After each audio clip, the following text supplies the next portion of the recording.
Gruesome Magazine. Hello, once again, I'm Doc Rotten, and this is Gruesome Magazine, where we review the very latest in streaming and video on-demand horror movies. Each of my co-hosts, Jeff Mohr, Crystal Cleveland, Dave Dreher, and I will take a look at very spooky, scary, and gory genre offerings. Tonight, we are reviewing Leap of Faith, a documentary about the Exorcist. That's be fun. One of my all right. What we're going to do is we're going to give our first impressions. We're going to talk about the film a little bit, and then at the end, like we have a guest next to Crystal there. We do. We'll talk about that in just a second, and then we'll wrap things up with our. Why did you do that to me? We'll wrap things up with our closing thoughts, our score 1 to 5 and our favorite scene. All right, let me introduce the crew before we get into things. Starting off with Captain Annoying, the one and only Jeffrey Mohr. Glad to oblige. Yes, I swear I looked up and thought, wait, there's 6 people on this one? There might be. There is an extra head. And I'd rather it be behind Crystal than behind you, because that would be very scary if it was down that all. I'm just saying that. All right. Also joining us is the one and only Crystal Cleveland. She's the living dead girl with her friend staring at me, and I'm kind of scared. Isn't he beautiful? He wants to come play with you, Doc. Captain Howdy. Oh my gosh. Went from Captain Annoying to Captain Howdy. Bless you. All right. Let's rounding out the crew tonight before we get to our guest host is, of course, the one and only, another one and only, Dave. How you doing, sir? Was it the longest one yet? Nope. No. You haven't beat the I'm record. working on it. Yeah, cut down on those cigarettes. You'll be fine. If I only could. If I only could. All right. I'm really excited tonight to bring our special guest, award-winning filmmaker, Christopher G. Mohr, because when we watch a documentary about a filmmaker who really brings the goods to the documentary, getting his insight is quite possibly the most illuminating thing possible. So let's all welcome Christopher G. Mohr to the show. How you doing, sir? The power of Christopher G. Mohr compels you. Yes. The bed. Actually, I should have fallen. Completely. The bed must be on the floor. The bed must be on the floor. Work on these acting skills, Crystal. The bed is on my foot. Maybe I'll cast you in a movie one day. Oh my! With your real face. Oh yeah. Oh no, that's even worse. All right, well let's get into this. What movie? I'm going to take control again. What movie were we talking about? We're talking about Leap of Faith. It's available November 19th on SHUDDER, which I don't have in the credits. I should have that. Of course, it's about William Friedkin, and he's talking about the Exorcist. You left the cast on there. Oops. They're not in this movie. They're in the other movie. That's the stupidest thing I've ever done. A lyrical and spiritual cinematic essay on the Exorcist, exploring the depth of William Friedkin's mind's eye and his mind, maybe too, the nuances of his filmmaking process and the mysteries of faith and fate that have shaped his life and filmography. And of course, one of the greatest horror films of all time. Yeah. Perhaps one of the scariest as well, at least for us of a certain generation. I know that, maybe the newer generation doesn't quite get it. I think it depends when you watched it. Yeah, I mean, I hate Boomer. All right, let's do this. We're going to give our first impression of this documentary, and I'm going to start off with Christopher G. Mohr because I really, really want to hear what he thought about this. I want to hear what everybody else thought too. Don't get me wrong, but Christopher, this has got some meat. Well, yeah, much more than what you expect. I mean, like we just recently got that interesting episode of Cursed Films on SHUDDER, where they went a little bit in depth on some parts of the film. But let me just say, Exorcist is the scariest film ever made. I can't watch it. I can watch a documentary on it, but I can't watch the film because it gives me nightmares. I have a thing about demonic type stuff that rubs me the wrong way. So, but this documentary is one of my favorite documentaries I've ever seen, and it's the guy who directed it. He does these really interesting cinematic essays on films. He did one on Psycho. He did one on Alien recently, and so now he's done this on this. And it's interesting because a lot of it, the bulk of it, is just William Friedkin talking. And he gives all this interesting information. But what makes it a little bit different than most your like behind the scenes docs, or even like I think somebody compared it to like a DVD extras or whatever, is that it goes into his process of how he works there. And he even talks about how some stuff, which he's probably mentioned previously, but some stuff you couldn't get away with now. Like slapping the shit out of your actors and not letting them know. I mean, you can't really do that. Wait, but he said, I don't think I'd do that again. I don't think I'd do that. Right. But not because it's wrong, but because it's not in wrong. today's world, it's not in today's world. And granted, there's a lot of filmmakers that got away with a lot of stuff back in the day where they would, do horrible stuff to their actors, do certain things to elicit certain reactions, which you can understand, but it's still very intriguing. All the different types of processes, all the things he was influenced by, like the films he was influenced by. I think one of the really coolest things was like art, because you'd be surprised how many movies. I don't know if you've ever seen those little clip things that sometimes people put together where they show scenes from movies and it was inspired by this art piece or that art piece. And, he talks about how the use of light in Caravaggio's art. I mean, there's things like that are just really just intriguing and interesting. You learn a little bit more about like people who were originally cast, like Stacy Keach and stuff. You learn, how the music came about. You learned about certain people that get fired and this kind of thing. So it's a dissection of everything that came together to create this iconic film that, even though there's talk about them remaking and do that, and they've made a TV series that's sort of, spin off from, I don't think anything will ever tap into that, regardless of new generations that may not get it. But yeah, it's a film of its time that I think I'm not sure anybody could ever replicate, based on everything that came before it. And so this film is such an interesting investigation into all these little processes and thoughts and ideas that came together. This amalgam of all these different things that came together to create this film. And it even, definitely gets into the faith thing as well. But to me, that wasn't as interesting as William Friedkin and all the decisions he had to make and all the things he was influenced by, all the ideas he thought, even goes into like this scene or that scene, like these people are walking by because of this. So to me, it was like, I was like a kid in a candy store watching this. I love this. And I need to go and see the director's other stuff, because I've heard like his examination of the shower scene from Psycho is amazing. But yeah, I love this film. This is one of my favorite films of the year, just based on how it takes this film and breaks it down and shows like all the things that came together to create something that, will always be iconic. Absolutely. All right, let's find out what the rest of the crew thought. Jeff Mohr, you're up next. What was your impression of Leap of Faith?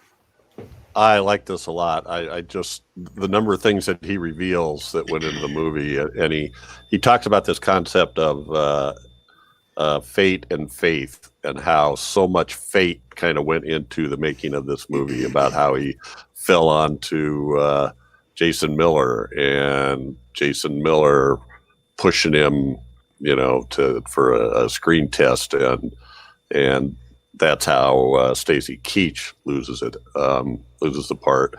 About how the other directors that were offered making this,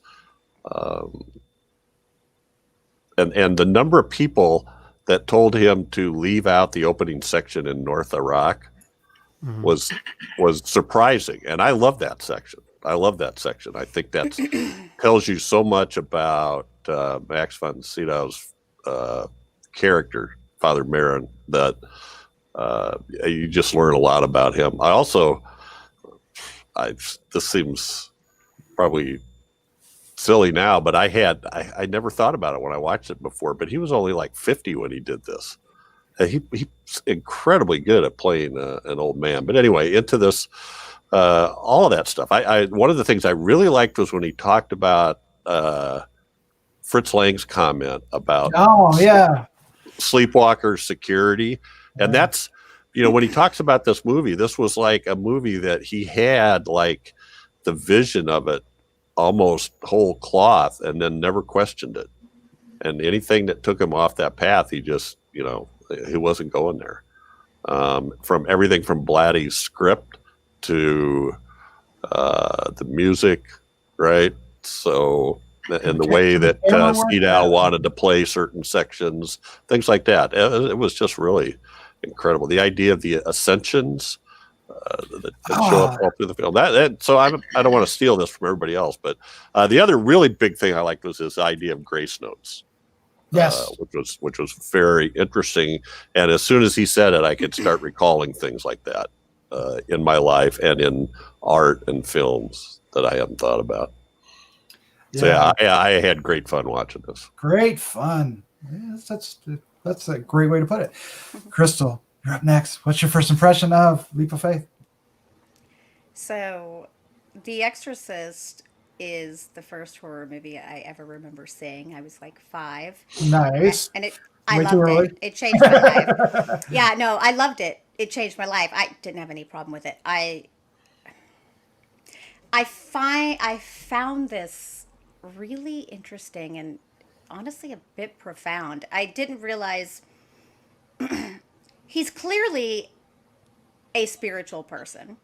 And he clearly knows a lot about religion and probably lots of different religions. Like he talks about the Allah Akbar, God is with, I probably mutilated that actually. But I think the beginning scene, I agree with Jeff. Without that, I think the whole movie would have not made nearly as much sense. For some reason, everyone thinks that scene made it confusing. To me, that scene actually brings the entire movie together.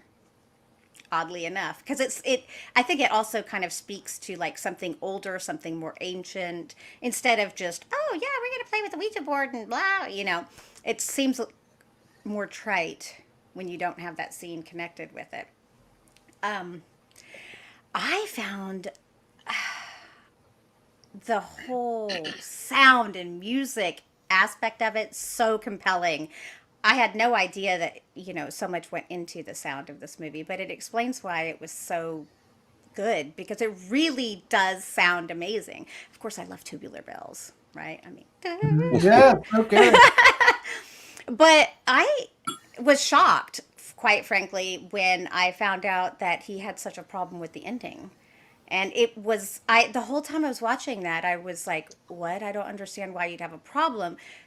Because to me, it all made sense. And it made, he said the audience made sense, but I think as far as a priest committing suicide to save a girl's life, I don't think the intention was, I'm going to go kill myself to save her. It was a split-second decision. I also think that the demon was kind of showing him his mother right there as like, kind of like, causing that to happen. I could go into this, like he talks about, he's like, I don't understand it. I was surprised that he didn't understand it, that he had an issue with that. And I also, I really liked it. There's so much I want to say about it because religion, I know a lot about religion. I love theology. I love apologetics. I love all this stuff. And so I'm really fascinated by this all. That's why I think, possession and demonic movies and religious movies are my favorite by far. I love the supernatural aspect of this. So I'm like the opposite of Christopher. Nice. Dave Dreher, you're up next, sir. Can't wait to hear. What was your first impression of Leap of Faith? I'm gonna sing its praises as well. I like this a lot. Exorcist is what's the word I want to use? A project.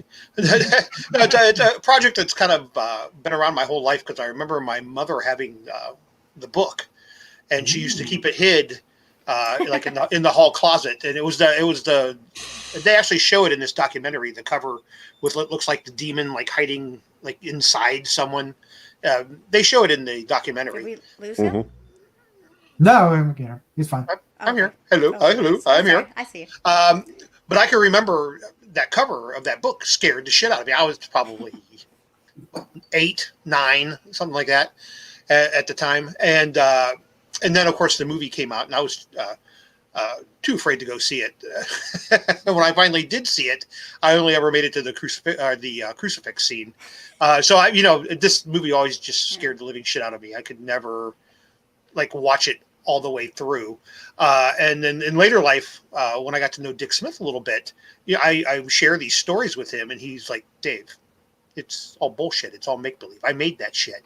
I created it. What's there to be afraid of? I made it in my basement. And so then I started watching it more as like a work of art as opposed to some type of a religious statement, and I could actually make it through. But with that being said, I never realized how much I'd missed in this movie. I never realized, for instance, that the mother, like in the smoke in the window before he jumps out, I never realized that his mother's face showed up there for a minute. I was like, holy shit. The whole ascension thing I thought was great. I'd never picked up on that either. And he even said something like that. He always says, it's like, a lot of you probably didn't even realize this until I'm telling you this now. So that was all really just fascinating. And all the other stuff that Jeff was talking about and Christopher brought up, it was all just fascinating. If somebody was going to tell me I'm going to sit here and basically watch a guy sit in a chair and talk for an hour and a half, I'd be like, no. I'm not going to do that, but this is good. Even if you're not a fan of his films, or if you're not a fan of this film, this is still an entertaining watch because it gets so in depth into the of a masterpiece. Yeah. So it's probably no surprise that The Exorcist is one of my favorite films of all time. It is definitely out there. I think I saw this when I was maybe 10 or 11. It was on TV, so I didn't hear all the. The crucifix scene was a little bit toned down for me, but it's still, it impacted me so much. And now I'll save a lot of that for whenever we covered on Decades of Horror 70s, which I think we're talking about doing it next year in 21. Finally, we've been kind of holding on to that egg, right? But this, I've watched some of the extras, and when the director's cut came out, I think 10, 15, 20 years ago, and finally had the spider walking scene and stuff like that. It's just so, this movie it's one I could watch, right? It's scary. It has iconic scenes. The imagery always struck me, and I never really knew why. I mean, I knew, I studied art, so I learned the composition of it, but I never realized the artistic influence, which just blew my mind. Like you said, see this shot? I just took this shot and I put Father Karras in it, right? You sure shit did. Look at that.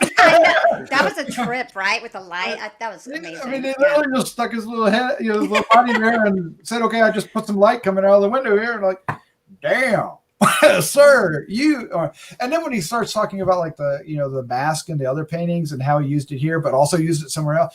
And the lighting, when they showed the lighting, there's just one scene they show, I was an altar boy, and they show it out of context. And I'm like, what movie was that from? I totally forgot that was in The Exorcist, right? Until they start talking about it again when he talks about recursion, because there's clocks and things and dialogue and photos and pictures that show up throughout the movie. So it's just this whole process that he exposes here is, like you said, Christopher. It's like a class. You're sitting here and he's like giving it all away, right? He's like a magician that says, okay, here's how I did all my tricks.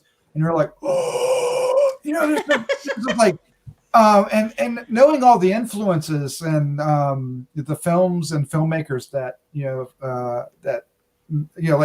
he talks about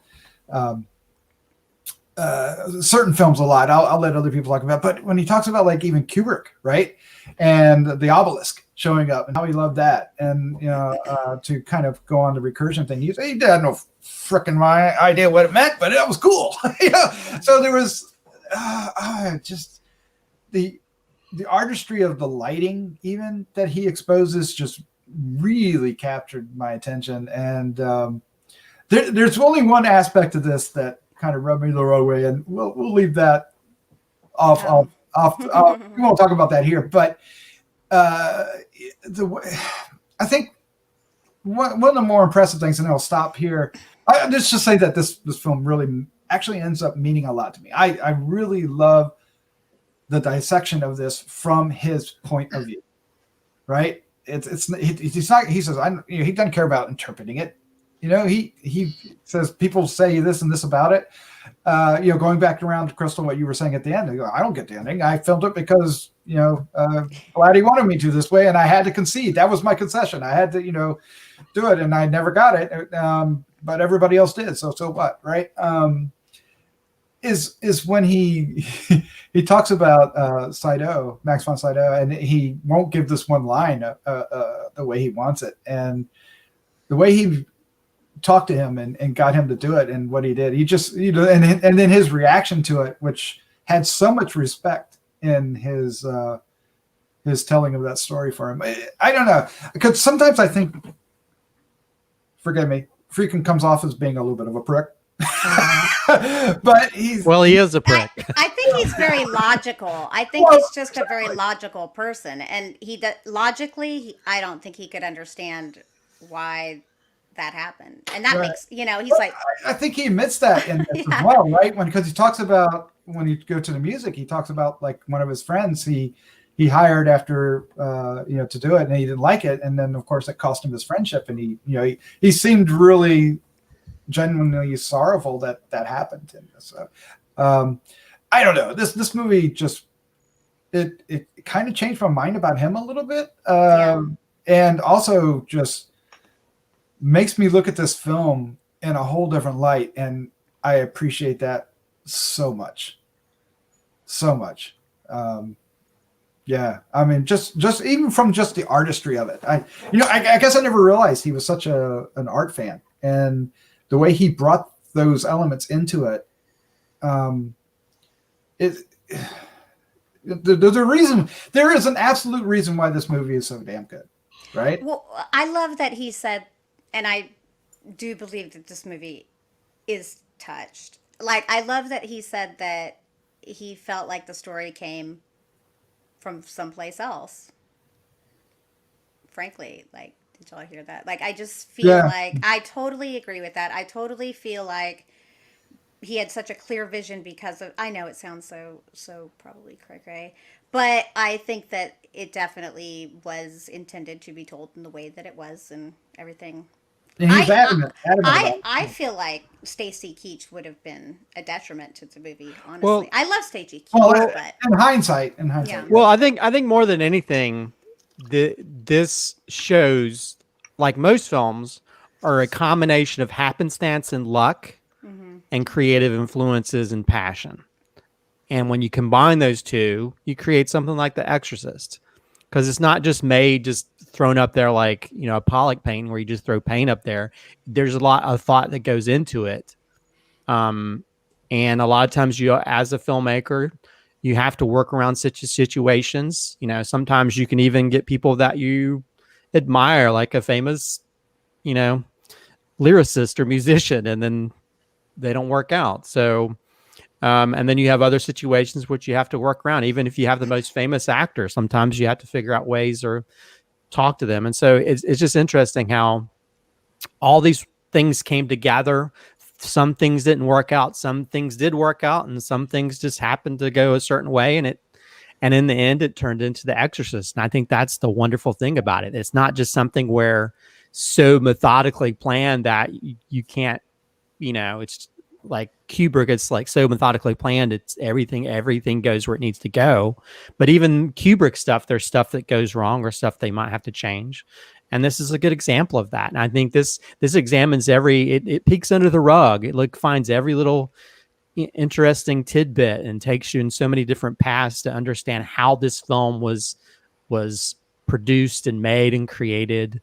It's like here I go making another food analogy, but it's like when you're cooking, you take each individual element out, you show that how you made it, you cook this a certain way, you base this a certain way, and then you see the final thing that you've made. And so, yeah, I think that's what I love about this, because it's not just some, like you talked about, like, in some ways, Friedkin comes off as a dick, and he is a little bit egotistical in some ways. The Devil and Father Amorth, I think, is a good example of that. If we'd gotten the Friedkin from that movie, I would have hated this film. But yeah, I mean, the reason that he's a famous director is because he does have talent, you know, and he has some weird methods, and some things work out some ways and other things don't. But, you know, because for the longest time, he also refused to call this a horror film. You know, to me, this is a horror film. So yeah, I think this is a wonderful examination of how a film came together. All the elements came together to create something that's going to stand the test of time, no matter how long we're on this earth. Yeah. Well, Dave, I want to turn over to you a little bit, because you said something incredibly fascinating, that you had conversation with Dick Smith, who of course did the effects for this, including the test makeup that ended up in the film behind Crystal there. Did you ever ask him about what would he think of this today if he were still with us? Would he have something to say different about it? Did you ever get an impression that what he thought of it? It always came across to me as he just kind of looked at it as another job. It was just another gig, you know? Yeah. I don't want to say that he was surprised by its success, but, you know, I mean, for it to garner the, well, you know, I mean, it's iconic, and that's what it is, you know, but, you know, I mean, I think he approached the same way he approached The Godfather and all these. I mean, you know, the things he worked on in his career, it's just amazing, right? Unbelievable. Why is Dick Smith? So, yeah. So, you know, so when you look at his, you know, everything that he accomplished in his career, this is certainly just another notch in an unbelievably well-made belt. Yeah. So, but yeah, I don't know. I mean, I don't want to say he didn't like talking about it too much. Maybe he was just kind of bored talking about it. I don't really know. He was a very precise man. I don't know how to put it. He was no bullshit, and very, very. He knew exactly what he wanted, and you know, he made sure you understood what that was that he wanted. So, but he was obviously very, very proud of his work, you know, on this film. I would have loved to have made it up to his home before he passed away to see. He invited me, but of course it just wasn't. I lived in Connecticut, I believe, or someplace like that, and there was just no way of making it happen. But you know, just you're going like, how many states is that? No. exactly. So, but yeah, it was just fascinating to hear him go on, you know, about those things. None of which, you know, I don't think is nothing that he hasn't talked about at length, you know, in other venues. Would it be fascinating to be a fly on the wall with their relationship? What those two were like? I mean, we don't get a lot of that in this. He talks about the effects a lot, but he doesn't really get into a little bit. A couple times he mentioned Dick, but but not like he does Max von Sydow and some of the others that are involved, right? It'd be fascinating to see if how well or. Well, they seem kind of the same ilk, right? Yeah. You know, I mean, they kind of both highly actionists, you know, both very opinionated. So, you know, I'm sure it would have been yes, to be a fly on the wall would have been interesting. I have a feeling. Jeff, okay, so what? Give us some more insight on what you got out of this. Was there an element that struck you more than others? I mean, like we've talked about, like the music got us here, the lighting here, the effects there. What about you? Well, he loved Lee J. Cobb. He did. Yes, I knew you were going to go there. He absolutely loved Lee J. Cobb. Yeah.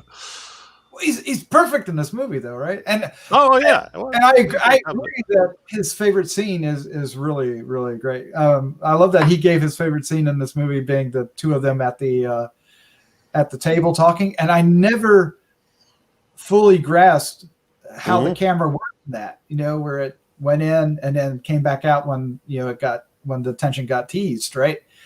And how the characters played off too. I mean, how she was like, she just asked him if he wanted more coffee because she was uncomfortable with the silence, wishing he would go. And when he says, sure, that's all of a sudden she gets this sort of oh, what do I do now? Kind of, dread look on her face. So it's great acting on both parts and great script. So I like that a lot. But the thing that really hit me the most, I think, was this idea. He talked about. I like what Christopher said in that it was, he had this vision for all of it, but yet as you're going through it, things come up and you have to adapt. And maybe you see something and you go, oh, hey, I didn't think of that. We're gonna use that. But how he put things into it, and I think Crystal said this too, that he didn't know what it meant. Like when he put the dogs fighting and the the guy with the white eye and all that stuff, that how that ends up being, foreshadowing it a little bit, but yet he still goes, I don't know what it meant. Like the scene where Ellen Burstyn's character walks home, right, and sees the kids in the Halloween costumes and the nuns with their and the nuns, just all those little things where he was like, I wasn't like thinking I was trying to symbolize things. It was just something I wanted to do. I knew it fit. It created the right image or tone or something. I don't remember exactly how he said it, but I really enjoyed that because I really appreciate that in films. A lot of times those individual shots or scenes that, like that opening scene where other people said, hey, cut that out. That's a piece of crap. It just slows everything down, and he's like, no, that's got to be in there. And now several of us talked about how much we love it. So it's amazing though that was just an actual dig site. That blew. I don't know any backstory. I've never watched any sort of makings on The Exorcist. Shockingly, maybe a couple things, but nothing that described it in this detail. And I love that it was a real dig site. I was like, what? That is so. Come on, that's so cool. Like, use what you can. Yeah, when it comes to the sound, like he had all the sound of them murmuring and picking, and digging at the dirt, and then the music came along that the guy wanted, and you couldn't drown it all out. It makes sense, right, from that perspective, but from probably from the other side of the fence, it probably was a bit of a pisser to hear, I would imagine. Well, sometimes I think you can get a musician that honestly has too big of an ego, and so that's why they would overpower every other sound that's in the movie, and that's not your job to really overpower. It's supposed to just enhance. So with that, there's something the filmmaker did, I think, proves what Christopher was talking about, that this guy is really a good filmmaker, is that he didn't just leave it there, right, with that scene. He showed that opening scene, and then he went off to Kubrick in 2001 and showed that interesting scene, that intro scene with the obelisk and the planets and everything, but showed the original music that Kubrick also had to, kick to the curb. And you look at the differences, of course, it might be a little unfair because, we've had, decades of, understanding that, so it's not fresh, but it's so much different and so much right one way and not the other. And Christopher, you might be able to speak to this, but to as a director, as the creator, to realize that is a special gift.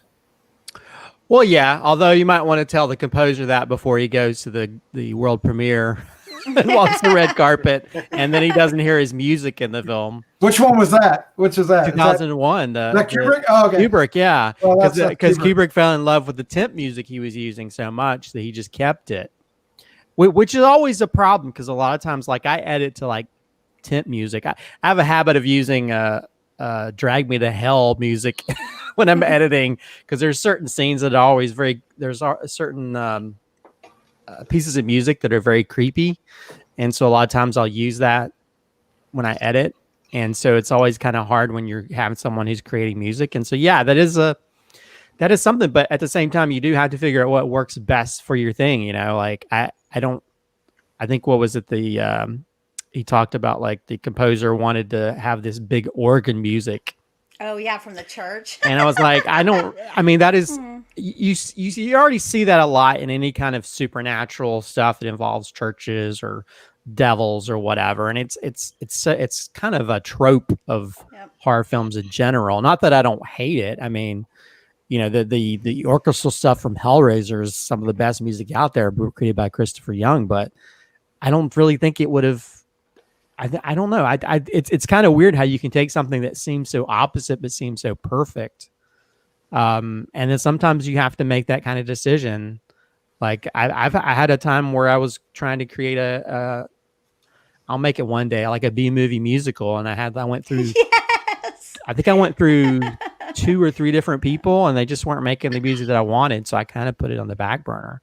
So yeah, that's some, as a filmmaker, a lot of times you have strong decisions, if you know, and I think that's what makes good filmmakers, is that you can make those kind of decisions, those hard decisions, and also you have a certain idea of what you want, you know, and sometimes you may not have some kind of idea of why you have these visual elements in it, or why this will work, but once you put it all together, you see that it does work, that you have a reason behind that. And I think that's why people like, you know, Friedkin or Tarantino or any of these type of filmmakers, they have such a visual sense and a musical sense to their projects, is because they, you know, or Guillermo del Toro, they have, their passion comes through in all the different elements of the film. It's because they make those type of decisions behind the scenes. Yeah. Dave, one last thing, and then we're going to wrap this up. But we got to talk about Blatty a little bit, because I got the impression that he has a lot of respect for Blatty, and they had a very special relationship, which I got out of this, because they seem to conflict in a lot of ways, right? Because Blatty actually brought a script and he didn't like it, and he told him no. I mean, I love that, the fact that he took the first edition book of it and wrote all up. You know, of course, then it didn't matter then, but now you go like, dude, what did you do? Exactly. Although I bet that one marked up by him is worth more than everyone else's. It would be the definition of priceless. Yes. Yes. What do you do? You always talk about Stephen King, of course. As William Blatty is another great writer, and beyond that, actually. What did you take? Is there any insight that you got from that relationship out of this? No, not really. I think it was just really interesting that that Blatty was as involved as he was. I think a lot of times when these projects, and again, Christopher, you could probably know more about this than me, but a lot of times once the screenplay gets written and it gets in the director's hands, he just kind of runs. Well, The Shining is a perfect example of that. Kubrick's The Shining. Yeah, Blatty, it might be important to note that Blatty was also the producer of this. So he had more than one role. So. And the fact that Friedkin, you know, conceded, like he was talking about at that end scene, you know, that he just, that was his concession. He didn't understand it. He didn't like it. He didn't think it was going to work, but Blatty wanted it, so he gave it to him. Right. And so I've really never read much of Blatty. Jeff, you're a big reader. Have you read? I haven't. You know, strangely enough, I haven't read The Exorcist. Can't really tell you why. It's just kind of what, like I said, seriously, for me, that's seriously part of it, because that fucking paperback book my mom used to keep hidden in the closet scared the shit out of me when I was a kid. I read it when I was in college, and I was working in this attic area at doing the computers in this building, and scared the shit out of me because I was reading up there in the dark. And I was like, wow, this is sad when the book's just as scary as the movie. Oh, I think the books can be scarier because your imagination. Imagination runs wild. Yeah. All right. Well, we could probably talk about this for hours, I would imagine. But we probably should leave some surprises for the listener here, the viewer. What we're going to do now is we're going to wrap things up with our final thoughts, a score 1 to 5, and our favorite scene, which is going to be interesting because it won't be a scene. It'll be, I guess, a favorite aspect or comment or tale that, because this is basically a like a 60 minutes interview wrapped up into in a movie format, but it's effective, and I think that's what we're going to talk about. But if you've made this far, first, thank you so much. Two, hit the subscribe button down below, hit the like button, hit the bell, leave us some comments. What did you think? What I want to know, not only what you thought, but I also want to know what kind of influence did The Exorcist have on you as a horror fan? And Crystal, there's something else people should do? Share with your friends. take Crystal God, advice. that She was knows what she- really. I'm like, share. Sharing is caring, guys. Kind of creepy. Yeah. Somebody get an old priest and a young priest in here quick. All right. Well, we're gonna do this a little differently because we're gonna let Christopher go last or near last. I might go after him. So let's start off with the one and only Dave Dreher. I get first. You get to go first. What is your final thoughts, your score, and favorite scene for Leap of Faith? There's highly informative, highly educational. Just a really good watch if you're a fan of the film, if you're a fan of the director, if you're just a fan of film in general. There's something here, for all those type people. So I highly recommend this. I'm going to give it a 4.25. Nice. And my favorite scene for that, I really don't know. There was, like I said, there was a couple things that he talked about in this that were very enlightening to me that I didn't see. I'm going to go with the whole ascension thing because it's just all over the film and it was so obvious and I never seen it after all these years. It just never occurred to me that was kind of a little hidden message. Yeah, when they put all those scenes back to back, it's really impressive. And the one scene where Father Marin goes up the steps and McNeil, whatever her first name is down at the bottom watching him. It looks, it has a majesty to it in that context, and it's really interesting. Yeah, it really is. And it never was even on my radar, and I found that quite amazing, and it made me feel stupid. They didn't mention this, but it probably gives a little bit more context to the spider walk coming down the steps. Just like the mom. Yeah, the mom going down the subway steps. Yeah. Exactly. That's that. It was good. This was a good watch. I highly recommend this. Yes, I think it's a must watch. All right. Well, I'll get my time. Right. Let's let Jeff Mohr talk now. Jeff, what is your final thoughts, your score, and favorite scene? This is a must watch. Very good. Final thoughts, score, favorite scene. Yeah, I just, this was a great look into the mind of a director in a really a seminal film. But it also, I don't know if you guys caught this or not, but he showed a picture of, God, who was it? It was George Stevens, I think, in the Diary of Anne Frank shooting off a rifle. He kept saying a rifle, but it was pretty obvious that he was shooting a pistol off. Handgun, yeah, but that's just the way our minds work, right? We remember things a little bit differently, and maybe there was pictures of him shooting a rifle someplace else, and they couldn't find it. But I like this a lot. It's incredible. I think I'm going to go 4.5. And my favorite scene, I don't know if I don't want to steal this from anybody, but the painting scene that is the iconic poster and the painting that comes from, I just thought that was incredible.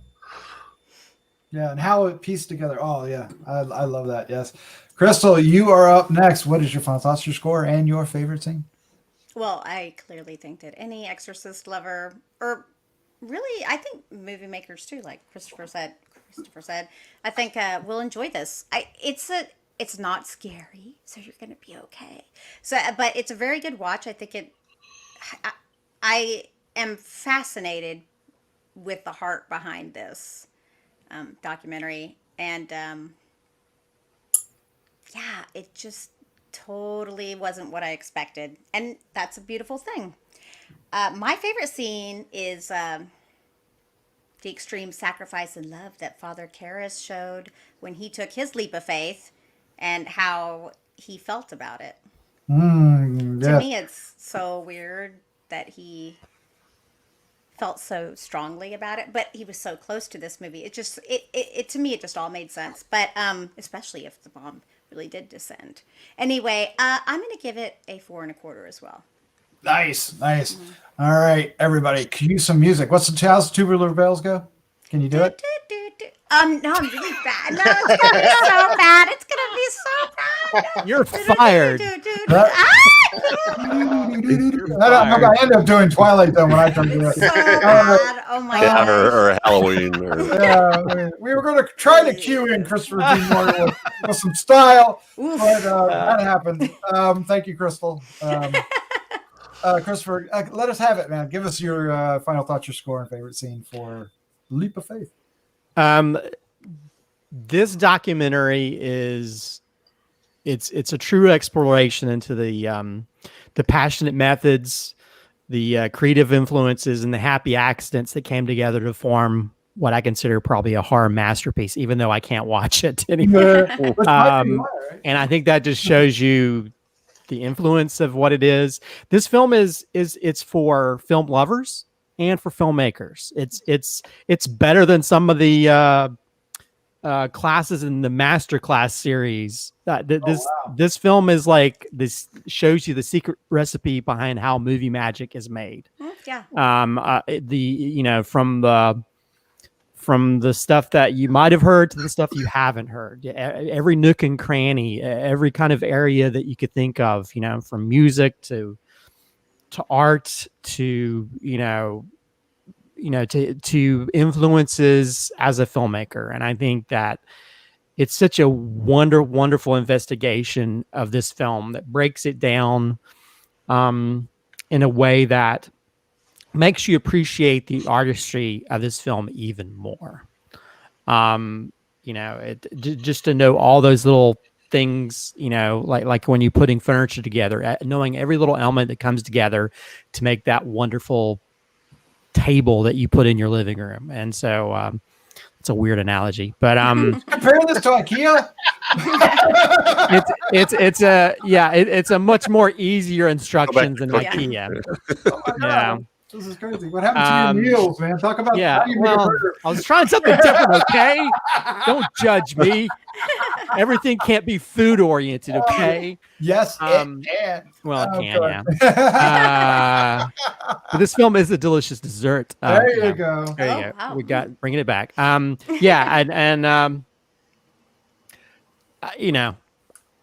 as a filmmaker that's very passionate, and I don't really worry so much rating wise about things, but I give it a 5 out of 5 because the end of this film made me tear up. Oh wow. Kyoto, because Japan, I want to go to. That's all I know. Yeah, because it's like it goes to so many different areas, and as a filmmaker, a lot of times if a film can influence me and make me delve into certain, I actually was delving into my favorite scene is probably linked to Jeff's because I love the art thing. I love where he talked about Caravaggio and how that artist was one of those actually was doing cinematic light before there was cinema. Right. I love that too. And so I actually did. I was looking up. I went down a wormhole like on videos on that artist and stuff. And so to me, if a film that's about a film makes me search and want to add tools to my tool belt as a filmmaker, then I know it's done a good job. And I think this is a film that I want to own so I can watch it over and over again, because I think it's a wonderful love letter and an instruction booklet on how you take all these different cool elements, all your passions, taking whatever comes at you, and you work with it when it comes to happy accidents, and you make it something cool. So happy accidents. Happy. Yeah. Now Bob Ross is here. This is awesome. All right. I've already confessed this is like one of my favorite horror films of all time. So the amount this film is just so insightful and inspiring, and it exposes. When I compared it earlier to a magician kind of giving away his magic tricks, and that's what this is. He's literally opening, this treasure chest of this is how I put this puzzle together, and it's fascinating, and the trials that he went through. And I think the only flaw I would have with this is that there's some omissions that I think are a little grievous. We won't get into that because it doesn't matter, because what's in here is still incredible. Bringing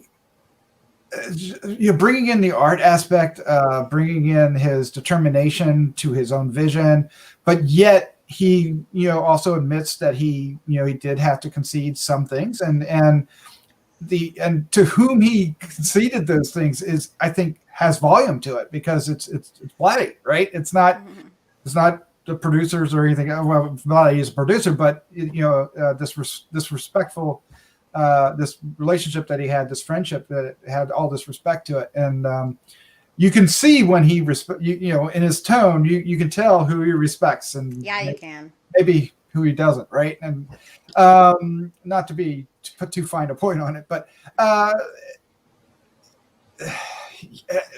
this movie it's a gem. Yeah, I think if you are interested in cinema history, the art of cinema, as opposed to just wanting that thrill, if you want to know what's behind that thrill, maybe what drives some of the scares, or what creativity goes into those scares, you must watch this movie. It is. I might be biased because I love the film so much, but and Crystal, that face that you see is one of the things that haunts me the most about. See, it makes me laugh. Like, I'll tell you, this makes me laugh. Like, well, when it's sitting there like that, yes, but when it pops up in the movie, it makes you laugh. No, it's so. Yes. So did you think Insidious was scary? Yeah, she's warped. She's warped. Yeah, I am. But did you think so? It just reminds me of Insidious, when you see the red and the black Sith. I was like, no, man. Well, that's scary. That's creepy too. No. What is wrong with you? I was like, this movie is just stealing, because it reminded me of this from The Exorcist, and I was like, I kind of wish we had the Black Saint on this, because he how much he loved this film. He would have not. I do love The Exorcist. He wouldn't have done it, I don't think. No, he probably would have done it. He would have been. Oh, I gotta go do something for the kid. That double shit scared him. He didn't like that stuff. No, never did. So I'm gonna give it 4.5. There's a little bit of too fine a point on it that keeps it from being a 5. It should be a 5, but there's some meat in there that was left off the bone. Other than that, it really changed my mind about him a little bit, so I like that. It opened up my mind to elements that should go into a film that I never really thought about before. And I think what I love the most about it is, it's been almost 50 years, 48 years, right? Or 49 probably from when we were filming it, or I don't know, somewhere in there. My math, don't do math live, just telling you. But somewhere between 45 and 50 years is what we're talking about. But when you think of it that way, he's still talking about this movie with a passion. Yeah, he right? clearly he had he said he was too close to it. Yeah. For certain things. I appreciate that, though. If Spielberg could do that with Jaws only. I mean, he kind of does, but he does not to this level, right? I can't imagine being hammered about a film for 50 years and still wanting to do this much passion into a project about it, right? Because you kind of like, oh, that movie again, right? But no, it didn't come across that way at all. And maybe that's the filmmaker, the director doing that, bringing that element out in the way it's cut and presented. It's quite possible, but regardless, that's what this film did to me. My favorite element of it, you guys took it all. The lighting was the art and the lighting was the best thing, but that's what you guys were chatting about. So to me, what really got me was some of the techniques he threw in there, because he knew he wanted them, and he felt like they fit. He knew they fit. It was all instinct. And it was like, he need to show, he has the clock, and then the clock is actually in the scene later when the detective leaves. When the detective leaves, and right before that, you hear the clock going click, tick, tick, tick, tick, right? And the clock's in the scene, but it, where it is, who knows, right?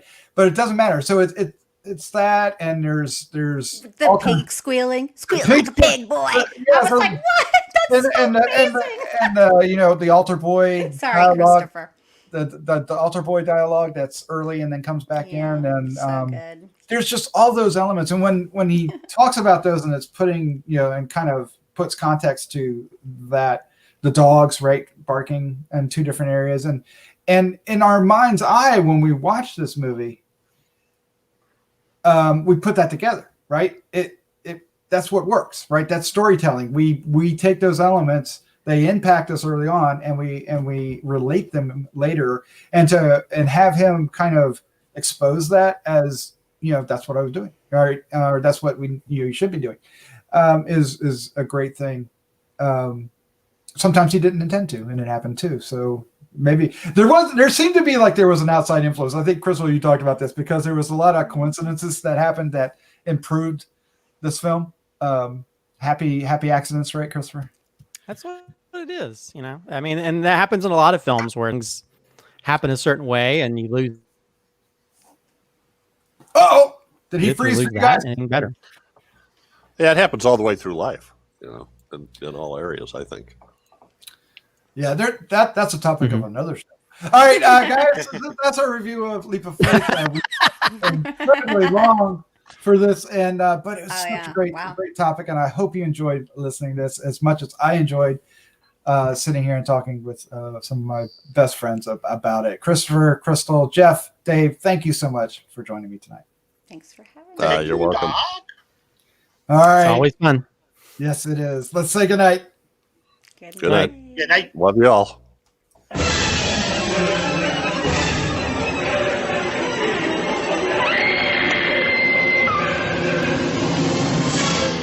Gruesome Magazine.